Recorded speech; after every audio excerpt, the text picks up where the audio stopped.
Hey, Professor. We're back with video number 2 here of our portfolio. This time we're going to be looking at problem 4.4.5. Again, one of my earlier videos. Look back on it. It was awful, so I decided, might as well see if I can improve it.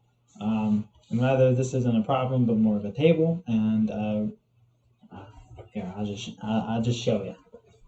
So we're given a function, and we're told to find the antiderivative of that function, and then I've found the derivative as well in order to help calculate the antiderivative. I realized that you can see the computer screen in the background. I don't know if I can get rid of that. That's quite unfortunate if it's because of the lighting. Well, that sucks. Okay. Here, we'll make the best of it. Okay. So our first given function is k, and when looking for antiderivative, you have to be careful to see if you have an indefinite or a definite interval that you're going in from. And since these are all considered indefinite, we're going to have a plus c on the end of everything. So our given function is k. Our derivative of that function is also going to be k because k is a constant. And our antiderivative, we going to have to add that x to it because, we going to have to add that x. There we go. Sorry, I lost my train of thought. In order to see if there's going to be any value there, if in a function and whatnot. But our next problem over here, there we go, is n to the nth power. And so our derivative for n to the nth power is going to be n to the x, or n times x, and then x is raised to the nth minus 1. And that's because we have to add our variable in there, which is x, and then we have to drop that power from whatever n is going to be. And then our antiderivative of that is going to be 1 over n plus 1, which is this n minus 1 over here from the derivative. And then we're also going to have x to the n power of 1 plus c. So that's going to be our antiderivative. The next problem is 1 over x, very famous problem, or function I should say. The derivative is going to be 1 over negative x squared, because that x is in the bottom, and then we've got to raise the power from what it is. And then we're going to see that the antiderivative is our friendly neighborhood buddy, old pal, natural log of x plus c. That's just because 1 over x is just the natural log, pretty much, whenever you take an antiderivative of anything of 1 over x.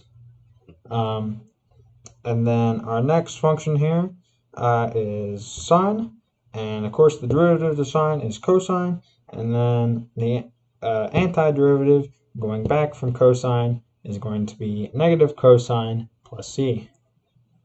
Next function is cosine. Cosine kind of works the same way as sine, and instead we're going to add negatives though. So our derivative to cosine is negative sine, and so our antiderivative is going to be positive, and it's going to be just normal sine. Our next set of functions are secant x and tangent x, and we're told to find the derivative. When you do find the derivative, you get tan squared x times secant plus secant cubed. Now that may look awful and terrible, but when you take the antiderivative, it comes out to a really nice thing where it's just secant x plus c. And that's just because whenever you go to solve this, you see that this tan squared x and this secant kind of go away, as well as the secant squared from the secant cubed. They kind of flutter off, and in our math language, not really, but Our next given function is cosecant x and cotangent x. So basically like the opposite of our previous one, but it works almost the exact same way, except it has a negative in it this time. So the derivative for cosecant x and cotangent x is negative cotangent squared x times cosecant x minus cosecant cubed. And of course you can figure it out, I guess, because you know it's similar to the previous one. All we're going to be left with is that negative kept from the front, and then we're going to get cosecant x plus c as our antiderivative. So it's all nice and fun. Our given function this time is secant squared x, and when we look at it, we get 2 secant squared x times tan x, and so when we take the antiderivative of that, we're able to get rid of this 2 secant squared x, and then we're just left with our tan x here, whenever you put it into the integral.